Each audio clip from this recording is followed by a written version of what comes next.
The coffee mug shattered against the marble floor between us, dark liquid pooling like spilled secrets. Adrian stood there, chest heaving, his perfectly pressed white shirt now splattered with brown stains. Those storm-gray eyes burning into mine with something between fury and desperation. "You won't last a week living with me," he said, his voice low and dangerous. The kind of threat that made my pulse quicken for reasons I refused to examine too closely. I stepped closer, my shoes crunching on broken ceramic, close enough to see. The slight tremble in his jaw, the way his breath hitched when I invaded his space. "I'm not leaving unless you fire me," I replied, holding his gaze even though every instinct screamed at me to look away. To protect myself from whatever was building between us in this tension-thick air, his lips parted, and for one impossible moment, I thought he might close the distance. Instead, he turned on his heel and walked away, leaving me standing in the ruins of what had been a perfectly normal Tuesday. Morning before everything changed, but I'm getting ahead of myself. Let me take you back to where this really started. 3 months earlier, I thought Adrian Castellan was nothing more than an arrogant billionaire who needed a personal assistant. I had no idea I was walking into a situation that would unravel every certainty I'd ever held about myself, about desire, about the terrifying space between what we show the world and what burns beneath our carefully constructed surfaces. September morning, I arrived at the Castellan estate for my interview. Rain hammered against my car windows with the kind of relentless intensity that felt like an omen. I'd driven 2 hours from the city, following a winding road that climbed into the hills, until civilization felt like a distant memory, placed by towering pines and the occasional glimpse of luxury homes hiding behind iron gates and manicured hedges. Adrian's estate sat at the highest point, a modern architectural marvel of glass and steel that seemed to defy gravity, cantilevered over the hillside like it was daring the earth to reclaim it. I parked my beat-up Honda next to a row of luxury cars, a Mercedes, a Tesla, something Italian and low-slung that probably cost more than my college education, and felt immediately out of place. My name is Mason Rivers, and at 24, I'd already learned that life rarely goes according to plan. I'd graduated top of my class with a business degree, only to watch the corporate ladder I'd been climbing get yanked away when the marketing firm I worked for went bankrupt. 6 months of unemployment, a dwindling savings account, and a stack of rejection letters had brought me here, to an interview for a position I was wildly overqualified for. Personal assistant to a man Forbes had once called the tech industry's most brilliant and difficult genius. The article had included a photo of Adrian Castellan, 32 years old. Founder of 3 successful startups before he was 30, now semi-retired and working on projects he kept carefully hidden from public view. In the picture, he'd been leaving some gala, caught mid-stride in an impeccably tailored suit, his dark hair slightly disheveled, his expression suggesting he'd rather be anywhere else. Even in newsprint, he'd been striking sharp jawline and tense eyes, the kind of presence that commanded attention without asking for it. I'd studied that photo more than necessary while preparing for the interview, telling myself I was just being thorough, trying to understand the man I'd potentially be working for. The tightness in my chest when I looked at him was just anxiety about the job, nothing more. The front door opened before I could knock. A woman in her 60s with silver hair and a warm smile greeted me. "Mr. Rivers, I'm Margaret, the house manager. Please, come in out of that dreadful rain." Inside the house was even more impressive, soaring ceilings. Floor 2 ceiling windows that would have offered breathtaking views if not for the storm clouds. Minimalist furniture that somehow managed to look both expensive and comfortable. Everything was in shades of gray and white, with occasional pops of deep blue that reminded me of deep water, of diving beneath the surface, where everything was quiet and unknown. "Mr. Castellan is in his study," Margaret said, leading me through hallways lined with abstract art. "I should warn you he's already gone through 4 assistants this year. The last one lasted 3 weeks. What happened?" I asked, curiosity overriding professional politeness. She gave me a knowing look. "Adrian is exacting. He works odd hours, changes his mind frequently, and has very little patience for mistakes. He's not unkind, just intensely focused. Some people find it overwhelming. We stopped outside a dark wood door. Margaret knocked twice, then opened it without waiting for a response. "Your 2 o'clock interview, Mr. Castellan?" The study was darker than the rest of the house, lit by a single desk lamp that created pools of shadow in the corners. Books lined every wall, not the decorative kind wealthy people bought by the yard, but actual well-worn volumes with cracked spines and dog-eared pages. The air smelled of coffee and something else, something warm and subtly spiced that I couldn't quite identify. Adrian sat behind an enormous desk, his attention fixed on a laptop screen, fingers flying across the keyboard. He didn't look up. For a long moment I stood there, unsure whether to speak or wait, watching the way concentration furrowed his brow, the way he occasionally ran his hand through his hair, leaving it adorably mussed. Adorably. Where had that thought come from? "Sit," he said finally, still not looking at me. His voice was deeper than I'd expected, with a slight roughness that suggested either too much coffee or not enough sleep. "Tell me why you think you're qualified to be my assistant when you spent the last 3 years in marketing?" I sat in the leather chair across from him, forcing myself to project confidence I didn't entirely feel, because marketing taught me to anticipate needs before they're expressed, to pivot quickly when circumstances change, and to make other people look good while staying invisible myself. From what I understand, that's exactly what this position requires. He finally looked up, and the full force of his attention hit me like a physical thing. The photograph hadn't done him justice. His eyes were the color of storm clouds, gray, with hints of blue and green depending on how the light caught them. His features were all sharp angles, high cheekbones, strong nose, a mouth that looked like it rarely smiled, but would be devastating when it did. There was an intensity to him, a barely contained energy that made the air around him feel charged, electric. "You think my last 4 assistants couldn't anticipate my needs?" he asked, leaning back in his chair. The movement drew my attention to his shoulders, the way his black t-shirt clung to a frame that suggested he spent time doing something more physical than typing. "You think you're special?" "No," I said honestly. "But I think I'm stubborn. When I commit to something, I see it through. And I need this job badly enough to put up with whatever acting standards you might have." Something flickered in his expression, amusement, maybe, or respect. Honesty. That's refreshing. He closed his laptop. "Here's what you need to know. I work strange hours. Sometimes I'll need you at 3 in the morning, because that's when I have my best ideas. Sometimes I won't need you for 3 days straight. I'm working on a project that requires absolute confidentiality, which means you'll sign an NDA so restrictive you won't be able to tell your own mother what you do all day. I don't care about your personal life, your hobbies, or your opinions on anything not directly related to work. What I need is someone competent, discreet, and invisible." "Can you be invisible, Mason?" The way he said my name sent an unexpected shiver down my spine. I pushed the feeling aside. "Yes, prove it. You're hired on a trial basis. 2 weeks. If you survive that, we'll discuss permanent employment. There's a guest house on the property. We'll live there. I need you available at all times." "Live here?" The surprise slipped out before I could stop it. "Problem?" His eyebrow arched. I thought about my cramped studio apartment, the overdue rent notices, the neighbor who played death metal at 2 in the morning. "No problem. Good. Margaret will show you the guest house. Move in tomorrow. We start at 6 a.m. sharp." He opened his laptop again, effectively dismissing me. I stood, then hesitated.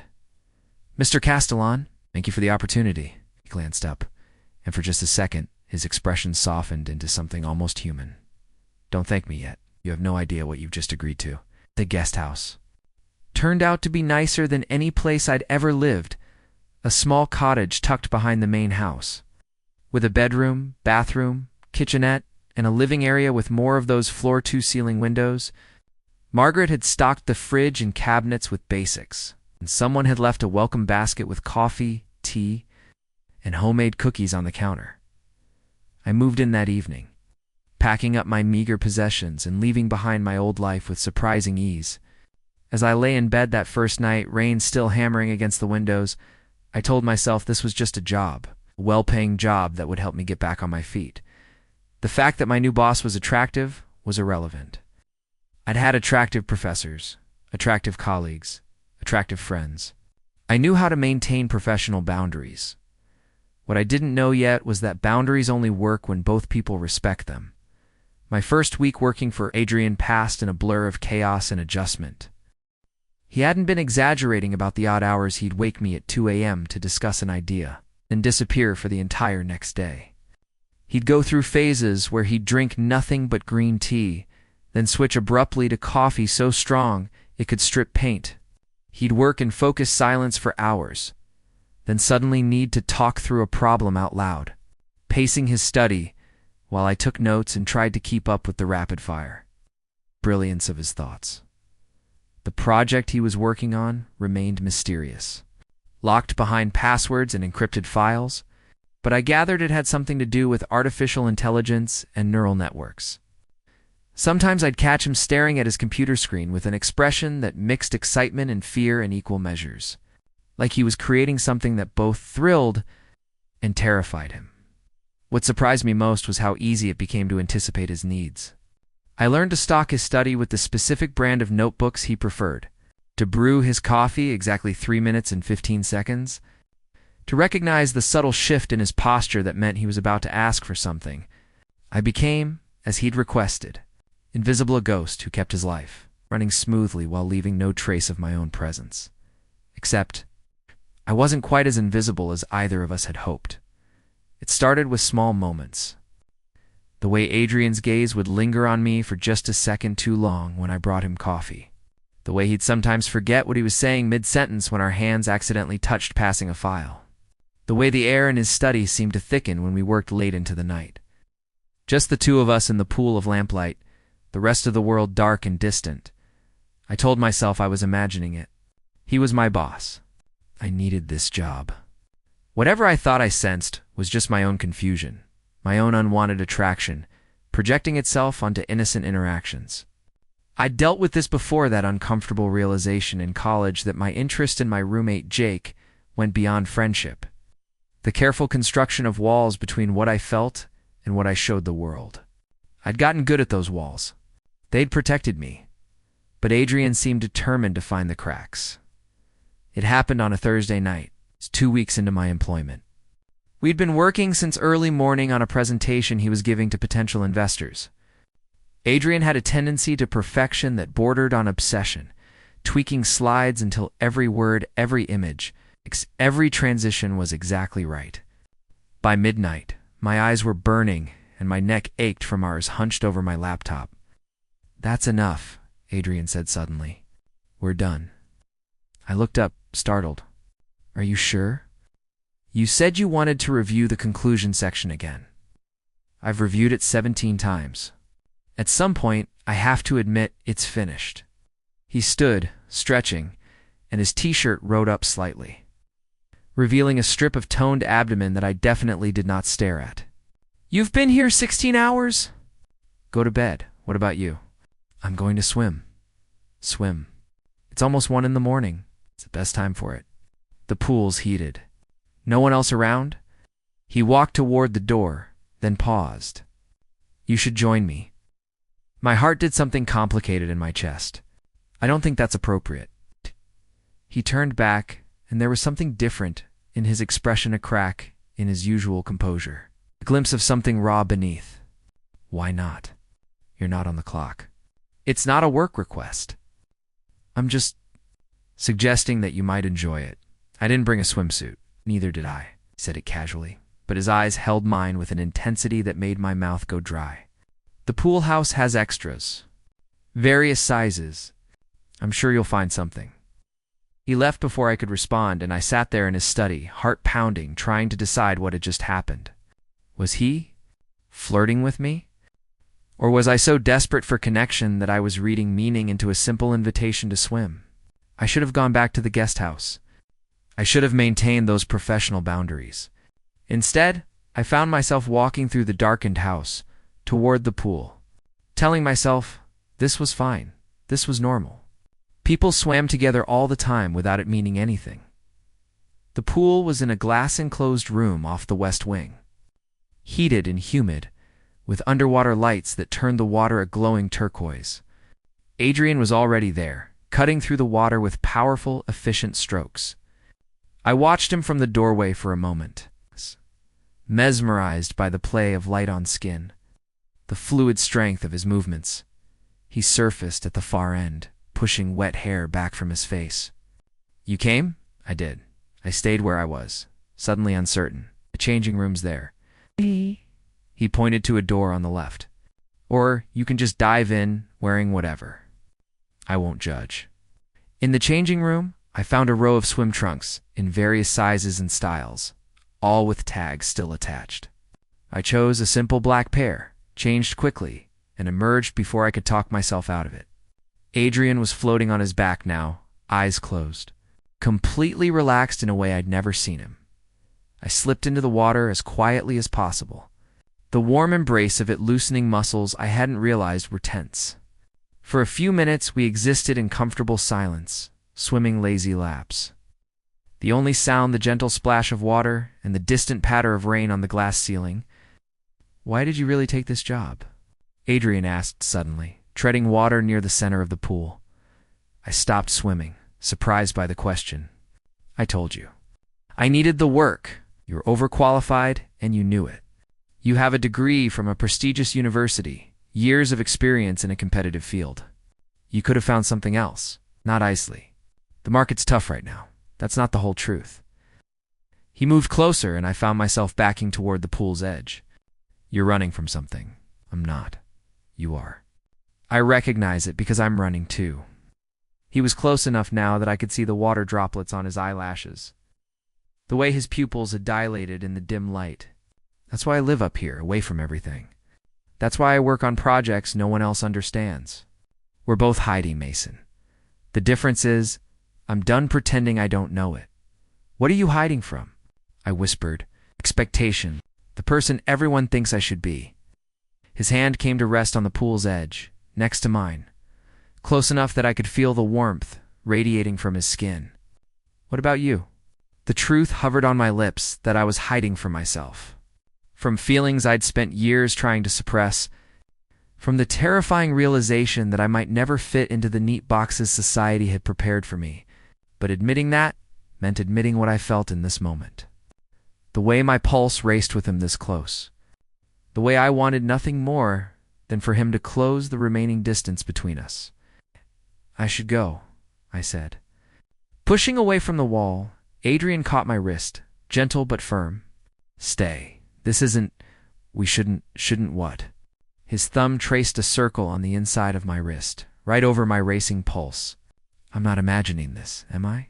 The way you look at me when you think I'm not paying attention. The way you tense up every time we accidentally touch. The way you're looking at me right now, like you're terrified and hopeful in equal measures. You're my boss," I managed. "And you're my employee. I know. It's complicated." He released my wrist but didn't move away. But that doesn't change what's happening between us. And I think we both know it's going to be a lot harder to ignore after tonight. He pulled himself out of the pool in one smooth motion, water streaming off his body, and walked toward the changing room without looking back. I stayed in the water for a long time after he left, trying to calm my racing heart, trying to figure out what I was supposed to do with the fact that my boss had just confirmed that whatever I was feeling wasn't one-sided. That night, sleep was impossible. I lay in bed, replaying every moment, every word, every look. Adrian was right, something had shifted between us, and there was no pretending otherwise. But acknowledging it and acting on it were two very different things. He held all the power in this dynamic. He could fire me on a whim. He could break my heart and move on without consequence, while I'd be left with nothing, no job. No reference, no way to explain to future employers why it only lasted a few weeks. The smart thing, the safe thing, would be to quit before this went any further. But I'd told him I was stubborn, that I'd committed to this job, and beneath all my fear and confusion was something else, a hunger I'd been starving for years. A yearning for connection that went deeper than safety or sense. For the first time in my life, I wanted to take the risk to see where this could go. Consequences be damned. I just hoped I wouldn't regret it. Friday morning. I arrived at Adrian's study at 6 sharp. Coffee in hand, prepared to act like nothing had happened. He was already at his desk, focused on his computer, looking like he'd been awake for hours. When I set the coffee next to him, he glanced up briefly, his expression carefully neutral. "Thank you," he said, formal and distant. And just like that, the walls were back up for the next several days. Adrian retreated into pure professionalism. He stopped making eye contact unless necessary. He communicated primarily through terse emails and text messages, even when I was in the same room. The easy rapport we developed disappeared, replaced by the cold efficiency of a business transaction. I should have been relieved. Instead, I felt like I was mourning something I'd never actually had. Margaret noticed. "Did you two have a fight?" She asked one afternoon when she caught me staring morosely into my coffee in the main kitchen. "No, why? He's been even more withdrawn than usual.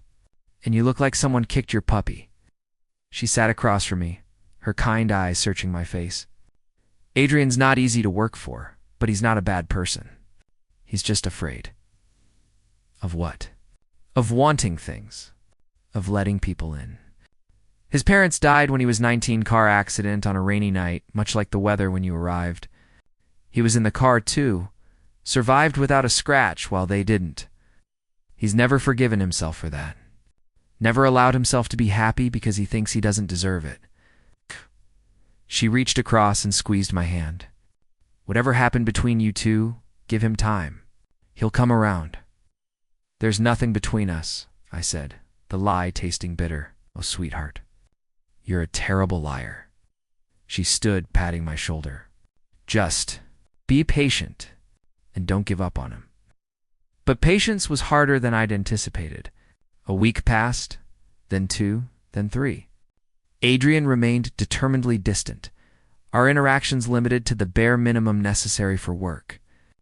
I threw myself into my responsibilities, organizing his life with meticulous efficiency, proving that I could be exactly what he'd asked for: invisible, professional, perfect. It was killing me. I started taking long runs in the evenings, pounding out my frustration on the winding trails around the property. I'd push myself until my lungs burned and my legs shook, trying to exhaust the restless energy that had taken up residence under my skin. On one of these runs, nearly a month after the pool incident, I ventured further than usual and discovered a clearing I hadn't seen before. There was a small structure, there not quite a cabin, more like an open-sided pavilion with a roof and a fireplace. Inside, surprisingly, was Adrian, sitting on the stone floor, with his back against the wall. Staring into a small fire he'd built despite the warm evening, he looked up as I approached, and I saw something raw in his expression before he could hide it. "I come here when I need to think," he said quietly. "No one else knows about this place. I'll leave, don't." He patted the ground beside him. "Sit with me." I should have refused. Instead, I found myself settling next to him, both of us staring into the dancing flames. The evening had that golden quality that comes just before sunset. The light filtering through the trees and dusty beams, birdsong filling the spaces between us. "I'm sorry," Adrian said finally. "For the way I've been treating you, you didn't deserve that. You don't owe me an apology. You're my boss. You can act however you want. It's not how it works. Or how it should work." He drew his knees up, wrapping his arms around them in a gesture that made him look younger, more vulnerable. "I'm not good at this. At people, at feelings. I'm much better with code, with logic, with problems that have clear solutions. People aren't problems to be solved. No, but I keep trying anyway." He turned to look at me, and the firelight caught in his eyes, turning them amber and gold. "That night at the pool, I crossed a line. I made you uncomfortable. And then instead of addressing it like an adult, I retreated and made everything worse. That's my pattern: push people away before they can hurt me. It's worked for years, and now I have this assistant who's too stubborn to quit, who does his job so well I can't even justify firing him, who looks at me with these eyes that see too much, and I don't know what to do about it." His voice dropped lower, "Except that I do know. I know exactly what I want to do, and that terrifies me more than anything has in a long time."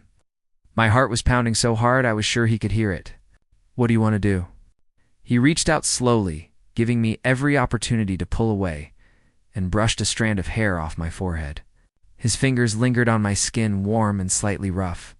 This and more. Things I have no right to want from someone who works for me. Someone who's young enough that he should be out experiencing the world instead of hiding in the hills with a fucked up workaholic. I'm not that young, and you're not that fucked up. I caught his hand before he could withdraw it, held it between both of mine. What if I want those things too? Then we're both idiots. But he smiled, a real smile that transformed his entire face. Made him look less like a brooding genius and more like someone who might actually know how to be happy. Because this can't end well. You know that, right? The power dynamic alone makes it inappropriate. Add in the fact that we're both clearly using this job as an escape from things we should be dealing with, and it's a recipe for disaster. Yes. Probably, I agreed. But maybe disaster isn't always a bad thing. Maybe sometimes you have to let things fall apart before you can build something better. He stared at me for a long moment, his thumb tracing patterns on my palm. When did you get so wise? I'm not wise. I'm just tired of being afraid. Me too. The kiss happened so gradually, I couldn't have said who moved first. One moment we were sitting there, hands clasped, faces closed, breathing the same air. The next, his lips were on mine, soft and questioning, tasting of smoke and coffee and something indefinably him. I made a small sound in the back of my throat and leaned into it. One hand coming up to cup the back of his neck, feeling the rapid flutter of his pulse against my fingers. It was nothing like I'd imagined in my late-night fantasies. It was better, more tentative, more real, more weighted with the knowledge that this meant something, that we were crossing a threshold we couldn't uncross. When we finally pulled apart, breathless, Adrian rested his forehead against mine. I don't know how to do this, he whispered. I don't know how to be someone's. Anything. We'll figure it out together. What if I screw it up? What if I hurt you? What if you don't? I pulled back enough to meet his eyes. We can't know the future, Adrian. All we have is right now. And right now I want this. I want you. That's enough. He kissed me again, deeper this time, his hand sliding into my hair, and I felt years of tension and denial and fear melt away. This was what I'd been running from, not the feeling itself, but the terrifying vulnerability of wanting someone this much, of letting them see all the parts of myself I usually kept hidden. We stayed at the clearing until the fire burned down to embers and the stars came out. Talking about everything and nothing, learning each other in ways that had nothing to do with work. Adrian told me about growing up as a genius in a world that didn't know what to do with him. About the pressure of expectations and the loneliness of always being the smartest person in the room. I told him about my own struggles coming from a working-class family and trying to make it in a world designed for people with connections and safety nets. About the careful performance of normalcy I'd maintained throughout college, afraid that showing my true self would cost me everything. You're not performing now, he observed. No, I'm not. I like this version of you better. Even though this version has feelings for his. Boston is probably about to make both our lives very complicated, especially because of that. He stood, pulling me up with him. Come on, it's late, and we both need sleep. Tomorrow, we can figure out what this means, how to navigate it. Tonight, let's just be two people who took a chance. We walked back to the main house together, not quite touching, but close enough that I could feel the heat radiating from his body. At the fork in the path where I'd normally veer off toward the guest house, I hesitated. Stay, Adrian said softly. Not for anything more than sleep. I don't want to be alone tonight. Okay. His bedroom was surprisingly simpler. A large bed with rumpled sheets. A reading chair by the window. Bookshelves overflowing with everything from philosophy to science fiction. It was the room of someone who lived in their head, who valued ideas more than material possessions. He lent me a t-shirt to sleep in, and we lay down together in the darkness, careful space between us. Is this weird? I asked, completely. I could hear the smile in his voice, but I'm beginning to think weird might be okay. I fell asleep listening to his breathing even out, feeling more at peace than I had in years. completely unaware that the universe was about to test exactly how committed we were to making this impossible thing work. I woke to sunlight streaming through unfamiliar windows and the realization that Adrian was already gone, his side of the bed cold. For a moment, panic seized me. Had last night been a mistake? Had he woken up and regretted everything? Then I saw the note on his pillow, written in his distinctive, angular handwriting. Had to take a call with Tokyo. Coffee's brewing. Don't overthink this. AI smiled despite myself. He already knew me too well. I found him in his study an hour later. Video call in progress, his professional mask firmly in place. I set his coffee down quietly and turned to leave, but he caught my wrist as I passed. Squeezed gently without taking his eyes off the screen. It was a small gesture, but it said everything. I'm still here. We're still us. This is real. The following weeks existed in a strange duality.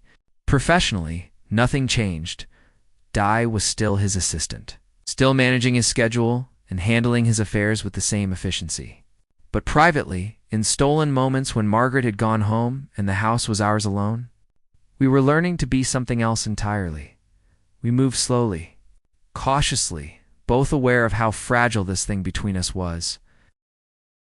Some nights we'd fall asleep in Adrian's bed, fully clothed, just holding each other. Other nights we'd stay up until dawn talking, peeling back layers, sharing the parts of ourselves we'd kept hidden from everyone else. He told me about the recurring nightmares he had about the accident, about the survivor's guilt that had shaped every decision he'd made since. I told him about the years I'd spent trying to fix myself, convinced that my attraction to men was something I could logic away if I just tried hard enough. You're not broken, he said fiercely when I confessed this. There's nothing about you that needs fixing.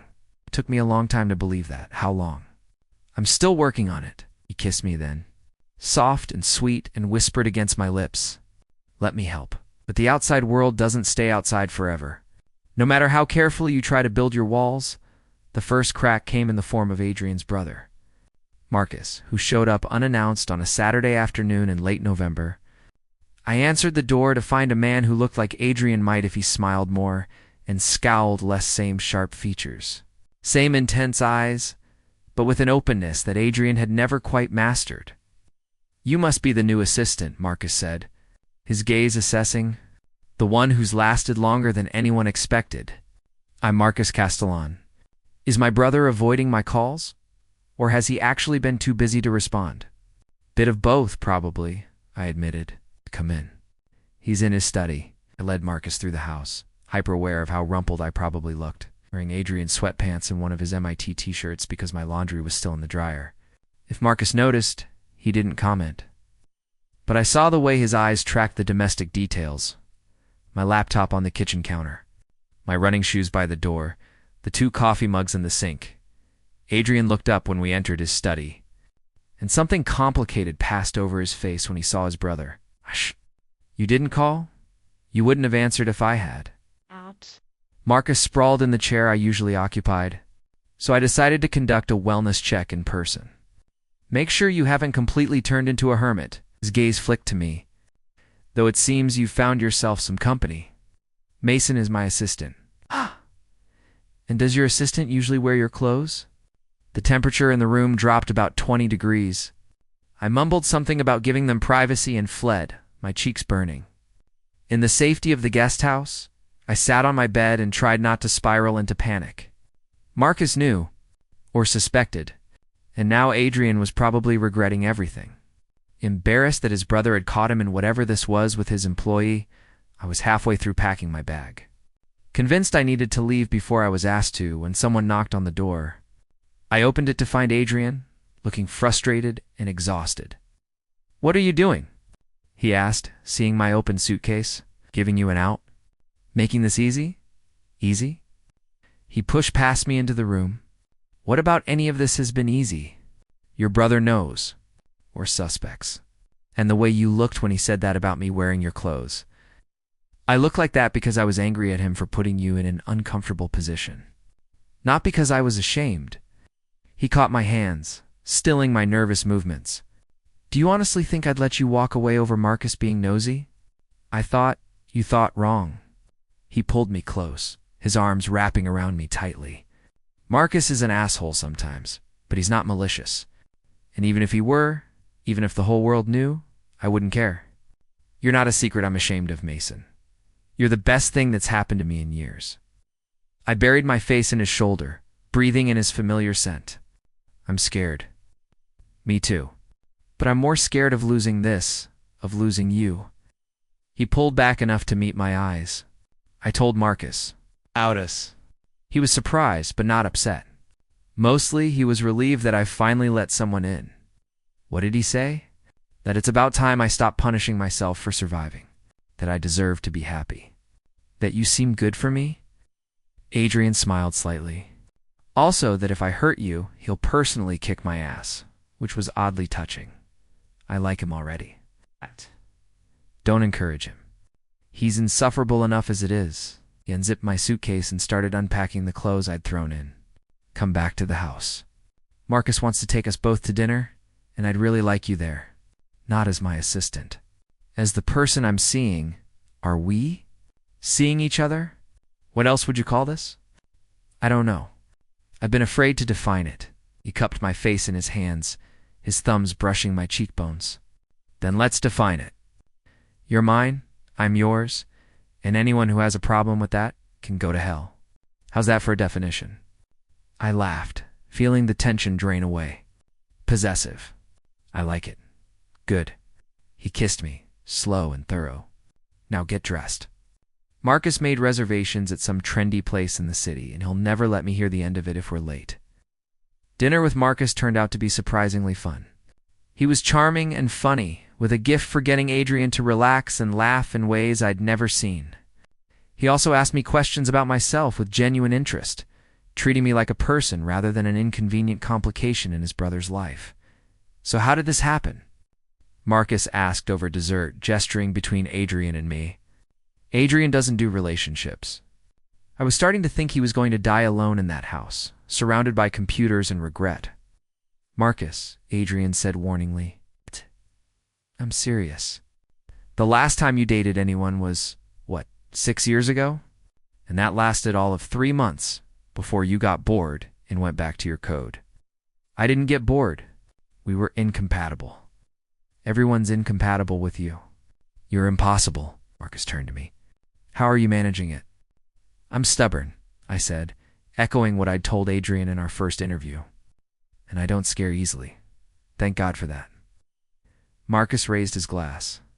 To stubbornness and courage. May they keep you both from self-destructing. We toasted, and I felt something loosen in my chest. This was real. We were real. Adrian wasn't hiding me or ashamed of me. If anything, he looked proud, his hand finding mine under the table, threading our fingers together. But if I'd thought Marcus's acceptance meant everything would be smooth sailing, I was naive. The real challenges were just beginning. It started with small things. Adrian's investors wanted to meet with him more frequently, which meant trips to the city, fancy dinners. Presentations in boardrooms where I'd sit in the corner taking notes while men in expensive suits questioned every decision he made. I watched him transform in those settings, becoming colder, sharper, playing a role he'd perfected but clearly hated. They don't see me, he said one night after a particularly grueling meeting. We were in his hotel room, city lights glittering below us. They see dollar signs. They see the next big thing they can exploit. None of them care about the actual work, the potential to change how humans interact with technology. They just want returns on their investment. Then why take their money? Because the work requires resources I don't have. As much as I'd like to fund everything myself, even my accounts have limits. He loosened his tie with sharp, frustrated movements. Sometimes I think about just walking away, giving it all up. Living simply somewhere remote where no one knows who I am or what I've built. Would you be happy? I don't know. I'm not sure I know how to be happy without the work. He turned to face me, except when I'm with you. That's the only time my brain actually quiets down. I crossed the room and helped him with his tie, sliding it free and tossing it over a chair. Then we'll figure out how to have both. The work and the quiet. It doesn't have to be all or nothing, doesn't it? His hands settled on my hips, because it feels like everything in my life has always been extremes. I can't seem to do anything halfway. That's not a bad thing. It is when I'm terrified I'm going to overwhelm you, consume you, take everything you have to give, and still want more.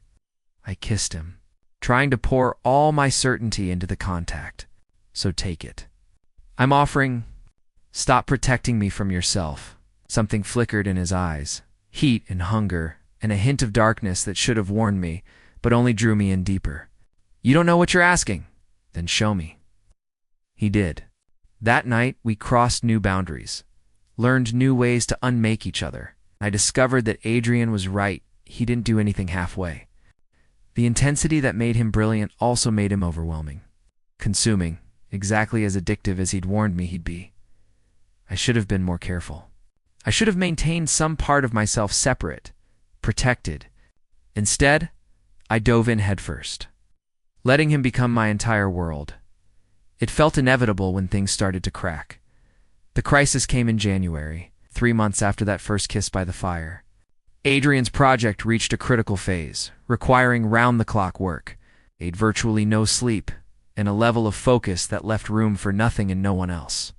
I understood I'd signed up for this, after all, for the odd hours and the single-minded dedication. But understanding intellectually and experiencing emotionally were very different things. Days would pass, where we barely spoke beyond terse work-related exchanges. Adrian would forget to eat, forget to sleep, exist in a fugue state where nothing mattered except the code on his screen. I'd bring him food that would sit untouched until it went cold. I'd suggest he rest and get snapped at for interrupting his flow. The person I'd fallen for disappeared, replaced by a ghost who looked like Adrian but acted like a stranger. I can't do this right now, he said one night when I'd tried to pull him away from his computer. I'm so close to solving this, and you're distracting me. I'm distracting you? The hurt came out sharper than I'd intended. I'm trying to take care of you. I didn't ask you to. You just expect me to be available whenever you need me, and invisible when you don't. He finally looked at me, his eyes bloodshot and unfocused. That's literally your job. The words hit like a physical blow. Right, my job. How could I forget? I left his study, went back to the guest house, and for the first time since moving in, locked the door. I told myself I was being dramatic, that he was stressed and didn't mean it. But the words kept echoing in my head. That's literally your job. Like that's all I was. All I'd ever been. I didn't see Adrian for 2 days. He didn't call, didn't text, didn't even email work requests.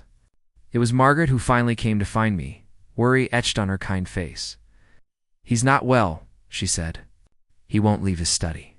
Won't eat. Just sits there, staring at nothing. I'm worried about him, Mason. Made it clear he doesn't want my help. An idiot who says things he doesn't mean when he's overwhelmed. Surely you know that by now. She took my hand. He needs you. Even if he's too proud or too scared to admit it. I found Adrian exactly as Margaret had described, sitting at his desk, computer screen dark, staring at nothing. He looked terrible, like he hadn't slept or showered in days. His face gaunt, and his eyes haunted. Go away, he said when I entered. But there was no heat in it, just exhaustion. No. I sat down across from him. Talk to me. There's nothing to say. The project's failing. 6 months of work, and I can't make it work. I'm not smart enough, not good enough, and everyone who ever believed in me is going to be disappointed. That's not true. You don't understand. Finally looked at me. And the despair in his eyes was devastating. This isn't just about the project. It's about proving that I deserve to survive when they didn't, that I've done something meaningful with the life they lost. And I can't even do that right. This wasn't about code at all. I moved around the desk and pulled him out of his chair, wrapping my arms around him. He resisted for a moment, then collapsed against me, his whole body shaking. I held him while he fell apart, while years of grief and guilt poured out. He finally let himself be human instead of perfect. Your parents loved you, I said quietly. They wouldn't want you torturing yourself like this. They'd want you to live. Really live. Not just exist in service to their memory. How do you know what they'd want? Because any parent who raised someone as brilliant and kind and complicated as you would want them to be happy? I pulled back enough to meet his eyes. You deserve happiness, Adrian. Even if the project fails. Even if you never accomplish another thing. You deserve to exist just because you exist. I don't know how to believe that, and let me believe it for you until you can believe it yourself. He kissed me then, desperate and grateful, and still a little broken, and I kissed him back. Pouring every ounce of love I'd been too afraid to name into the contact, we stayed there for a long time, holding each other in the ruins of his study. In the aftermath of his breakdown, and I felt something fundamental shift between us. This was love. Messy, complicated, sometimes painful love, and it was worth fighting for. After that night, things were different. Better in some ways, harder in others. Adrian started seeing a therapist, working through the trauma he'd been carrying for over a decade. He learned to set boundaries with his work, to prioritize his health and relationships. He also learned to let me in, really in, to share the dark parts as well as the light. But healing isn't linear, and there were setbacks. Days when old patterns would reassert themselves, when he'd withdraw or push me away. Days when I'd question whether I was strong enough to love someone so complicated, so intense, so prone to self-destruction. You can leave, he told me one night after a particularly bad fight. I wouldn't blame you. I know this isn't easy. Nothing worth having ever is, I replied. And you're worth having, even when I'm like this. Especially when you're like this, because this is real. It's not performance or pretense. It's just you, messy and human, and trying your best. He pulled me close, resting his chin on top of my head. How did I get so lucky? I ask myself the same question every day. Spring came slowly to the hills, bringing with it new growth and the sense of possibilities unfolding. Adrian's project, after months of setbacks, finally started working. It wasn't perfect. It wasn't revolutionary in the way he'd hoped.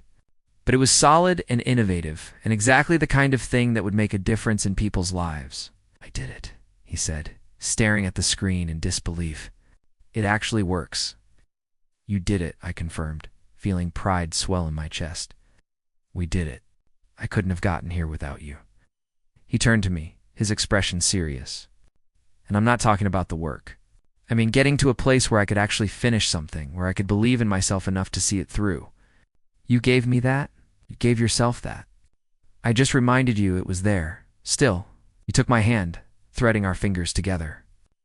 Thank you. For being stubborn enough to stay. For not giving up on me when I gave you every reason to. I told you in the beginning I don't give up easily. No, you don't. He smiled, that rare full smile that made my heart skip. Which is good, because I have no intention of letting you go. It's good because I'm not leaving unless you fire me. It's never going to happen. I paused. Actually, about that. I think it's time we addressed the elephant in the room. You're not really my assistant anymore, are you? You haven't been for months. What am I then? My partner. In every sense of the word, he stood, pulling me up with him. Which means the power dynamic that made this complicated doesn't really exist anymore. We're equals, Mason. We have been for a while. I just needed to make it official.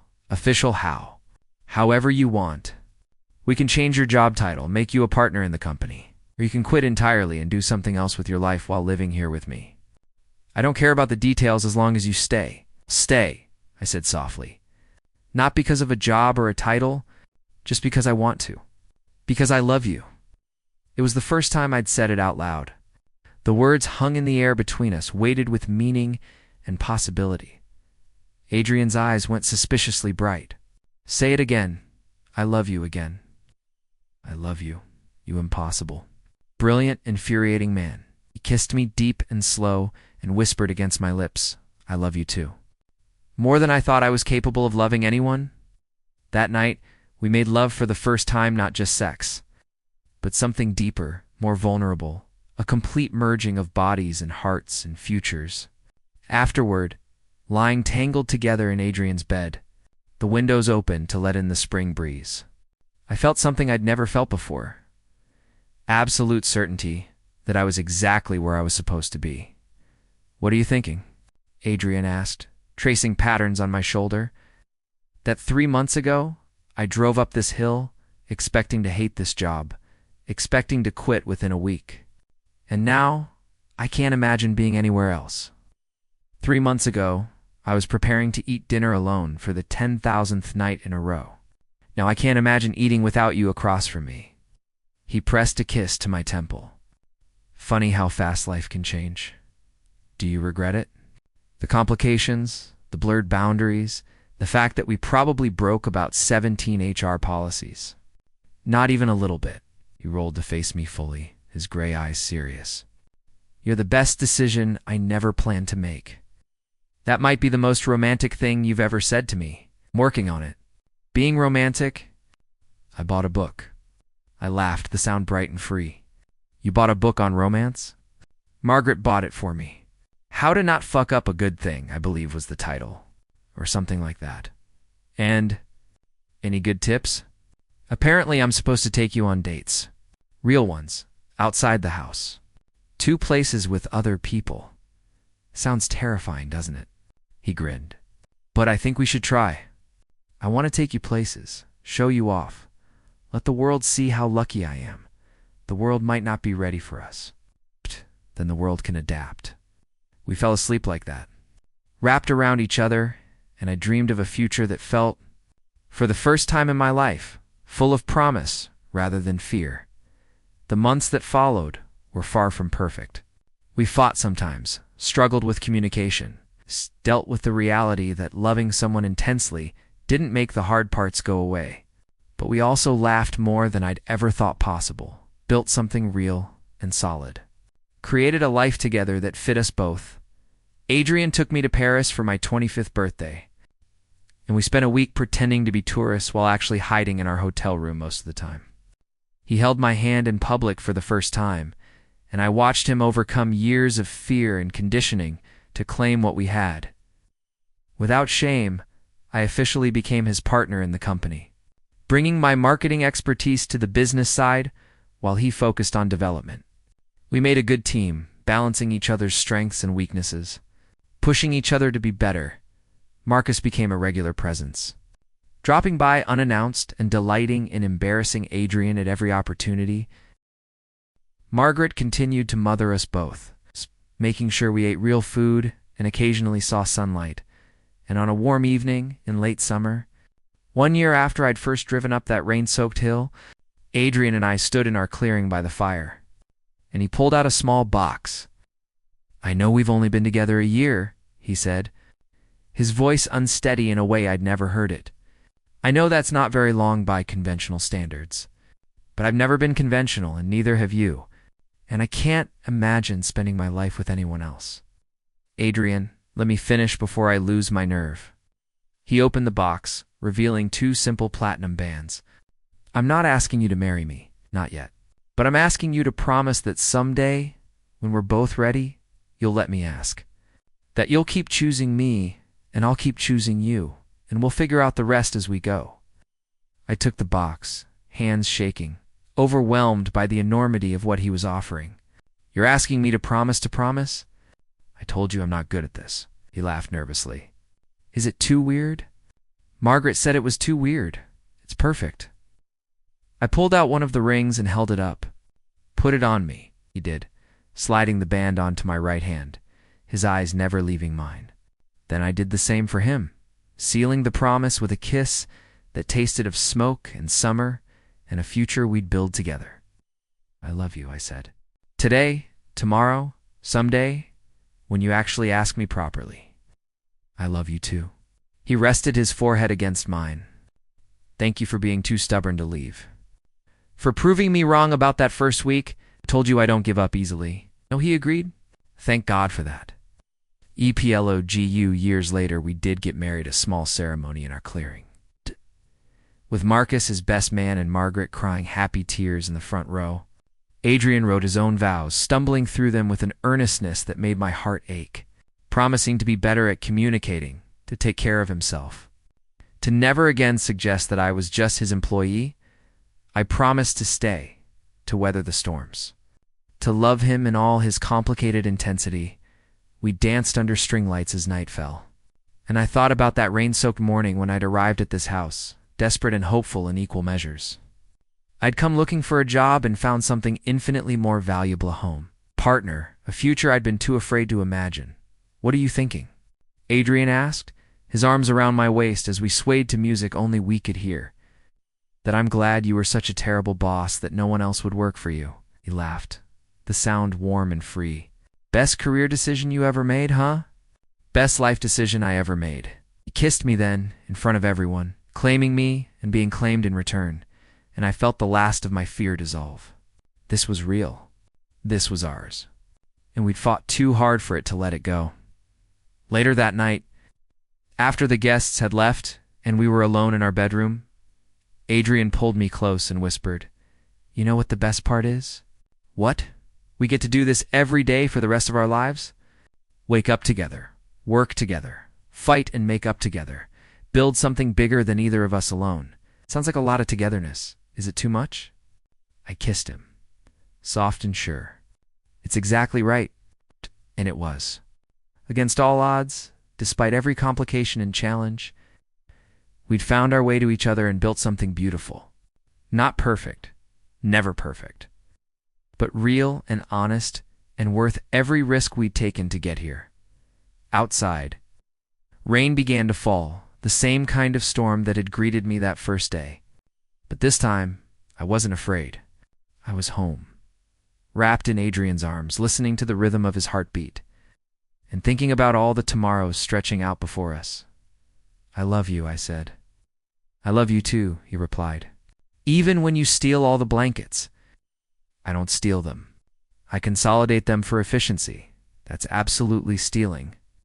We fell asleep arguing playfully about blanket distribution, about nothing and everything, about all the small details that make up a life together. And I thought, not for the first time, and certainly not for the last, that I was the luckiest person alive, because sometimes the best things in life come from taking a chance on the impossible, from being too stubborn to give up, from saying yes to something that scares you, and trusting that you'll figure it out along the way. And sometimes, love is exactly that simple and that complicated all at once. Hey there. If you made it this far, you clearly enjoyed Mason and Adrian's journey from that first rain-soaked day to their happily ever after. Did their story make your heart race? Did you feel every moment of tension, every sweet confession, every hard-won victory? If you want more stories like this, flow-burn romances, emotional depth, characters who feel real, then smash that subscribe button. Hit the like button if this story touched your heart, and drop a comment telling me your favorite moment. Was it the pool scene? The fireplace confession? The promise rings? And here's the big question. Should I tell you what happened during their honeymoon? The challenges they faced in year 3? How they decided to start a family? Let me know in the comments, and I might just write part 2. Remember, every subscription, every like, every comment tells me you want more stories that celebrate love in all its beautiful, complicated forms.